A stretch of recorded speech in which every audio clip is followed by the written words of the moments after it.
Ракетите и натаму крстосуваат по небото на Блискиот Исток. Престрелките во Израел траат каде се уште се пребројуваат жртвите на невидениот напад на Хамас. Додека воздушни напади ја толчат Газа и предизвикуваат големи човечки и финансиски жртви во малата опколена пренаселена палестинска територија. Меѓу загинатите има и странци. Пријавени се жртви од Германија, Америка, Украина. Од над 1400 тајландски работници кои биле ангажирани во израелските кибуци, мали земјоделски населби во близина на Газа, 12 се убиени, а 11 се заложници на Хамас. И за нив се бара начин да бидат ослободени. สถานทูตไทยในแต่ละประเทศที่มีความสัมพันธ์กับทางประเทศที่มีจับตัวประกันเราไปเราพยายามจะติดต่อเพื่อจะให้สนับสนุนให้มีการปล่อยตัวพลเรือนบริสุทธิ์ Многу држави ги извлекоа своите државјани од Израел и постојаните бомбардирања.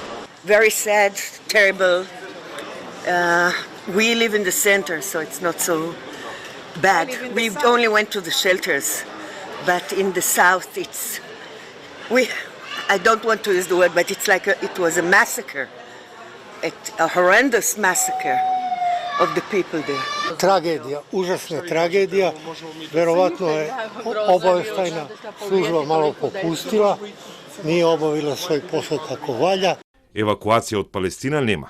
Газа е под силен удар, но таму нема странски работници ниту туристи, туку само хуманитарци во мисија кои сега помагаат. Во таква околина се разви тајно операцијата на Хамас која ги изненади обучените и одлично опремените израелски одбранбени единици. Но освен евакуацијата и разорнувањата, ненадениот напад на Хамас почна да влијае и на економијата и на дипломатијата. Ова е график на цената на нафтата по Брент барел на лондонската берза. Во петок се купуваше за $82,8. Во сабота беше нападот врз Израел. А со првото отварање на берзата, денеска цената веќе скокна за повеќе од $4 или 5% во плюс. Војната ја попречува авионската и поморската индустрија, бидејќи над Блискиот Исток сега има несигурна зона за летање, додека во Арапскиот залив е отежната пловидбата поради морските граници на држави кои пружаат поддршка на спротивните страни во војната. Веќе е забележан пат на израелската берза за повеќе од 7%, додека електронската индустрија на чипови во оваа држава е под ризик да го намали производството, со што автоматски би биле погодени индустриите кои користат софистицирана технологија произведена во Израел.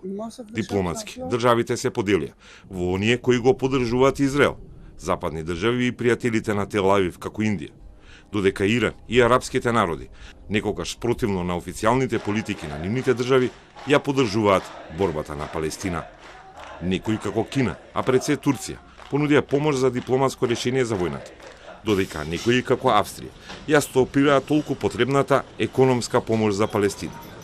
Наспроти тоа, Израел веќе добива воено одбранбена помош, а војната досега однесе стотици човечки животи. Поголем дел од жртвите се цивили, деца, млади, па и цели семејства од двете страни на огнот.